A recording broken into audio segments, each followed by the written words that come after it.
Halo, saya Sarga Fani dari kelompok 7 Penyuluhan dan Konseling Kesehatan akan memaparkan PowerPoint mengenai pengaruh kecanduan bermain game online terhadap kesehatan mental dan juga otak yang akan saya sampaikan pada siswa-siswi kelas 5 SDN Pondok Cina 2. Yang pertama yaitu bermain.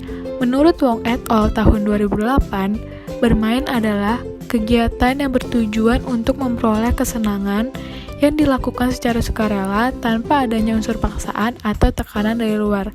Jadi dapat dikatakan bahwa bermain itu adalah suatu kebutuhan untuk kesenangan. Selanjutnya, game online. Menurut Ayu dan Saragi, tahun 2016, game online adalah suatu permainan yang dapat diakses oleh banyak pemain di mana dihubungkan oleh suatu jaringan. Sedangkan menurut Gaul tahun 2012, game online adalah aplikasi permainan yang berupa petualangan, pengaturan strategi, dan simulasi, serta di dalamnya memiliki aturan main dan tingkatan-tingkatan tertentu. Jadi, kecanduan game online yang pertama menurut Yang tahun 2009 yaitu suatu aktivitas yang menguras emosi dan menyita banyak waktu hanya untuk bermain. Yang kedua menurut Ayu dan Saragi tahun 2016 yaitu individu dapat dikatakan kecanduan game online karena selalu membiasakan diri baik sadar maupun tidak hanya untuk bermain game online. Yang ketiga menurut Kusuma Dewi tahun 2002 yaitu seseorang yang mengalami kecanduan biasanya menggunakan waktu 2-10 jam per hari. Jadi dapat disimpulkan bahwa seseorang dikatakan kecanduan game online adalah ketika mereka menyita banyak waktu sekitar 2-10 jam hanya untuk bermain game online baik secara sadar maupun tidak. Selanjutnya saya akan menjelaskan mengenai jenis-jenis game. Yang pertama ada Massively Multiplayer Online Role Playing Game atau MMORPG. Jadi di sini salah satu jenis permainan game online yang memainkan karakter tokoh maya. Jadi pemain dalam permainan ini akan dihadapkan dengan berbagai tantangan dan kesempatan untuk meningkatkan kemampuan tokoh yang dimainkannya. Sehingga dalam game ini tidak ada akhirnya karena levelnya selalu meningkat. Contohnya kayak Seal Online, Rain Online, Audition, IO Dance, atau game-game yang lainnya. Yang kedua ada Massively Multiplayer Online Real-Time Strategy atau MMORTS. Jadi di sini permainan yang menggabungkan real-time strategi dengan banyak pemain secara bersamaan. Contohnya dalam game ini kayak ada kegiatan pengembangan teknologi, konstruksi bangunan, dan pengelolaan sumber daya alam. Contohnya seperti SimCity, Warcraft, dan permainan lainnya. Selanjutnya ada Massively Multiplayer Online First Person Shooter atau MMOFPS, yaitu jenis permainan yang menekankan pada penggunaan senjata. Jadi dalam game ini banyak tantangan dibandingkan dengan permainan lainnya karena menonjolkan kekerasan sehingga permainan ini bisa disebut juga sebagai permainan pertarungan. Contohnya kayak Counter Strike. Selanjutnya yaitu mengenai ciri-ciri kecanduan game online.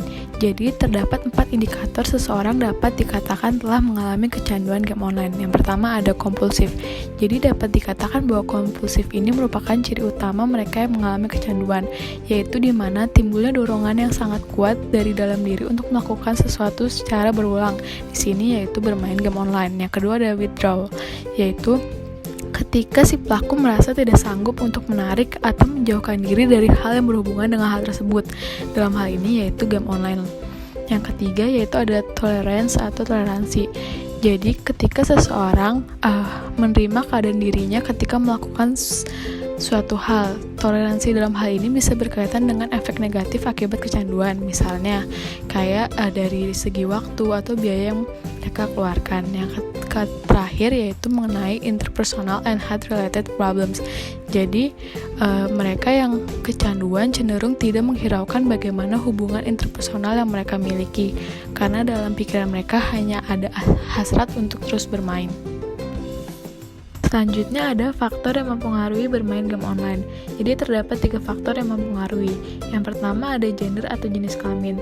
Jadi sebenarnya laki-laki maupun perempuan sama-sama dapat tertarik dalam bermain game online. Namun ada beberapa alasan mengapa laki-laki cenderung lebih mudah untuk kecanduan game online. Yang pertama, biasanya itu laki-laki menyukai permainan menantang. Itu contohnya ada di game online. Sedangkan wanita biasanya tuh lebih sering kecanduan sosial media karena mereka lebih suka komunikasi secara langsung. Selanjutnya kayak wanita itu biasanya lebih rajin dalam mengerjakan tugas, jadi mereka lebih jarang mengalami kecanduan dibandingkan laki-laki. Selanjutnya ada kondisi psikologis, maksudnya yaitu ada fantasi pada game yang kuat, jadi mereka menganggap bahwa mereka itu benar-benar ada di dalam game itu, jadi mereka merasa bahwa bermain game itu menyenangkan dan memberi kesempatan untuk mengekspresikan dirinya, karena mereka tuh biasanya jenuh dalam dunia yang sesungguhnya. Yang ketiga ada jenis game, maksudnya mereka kecanduan karena memiliki ketertarikan yang berbeda pada jenis game.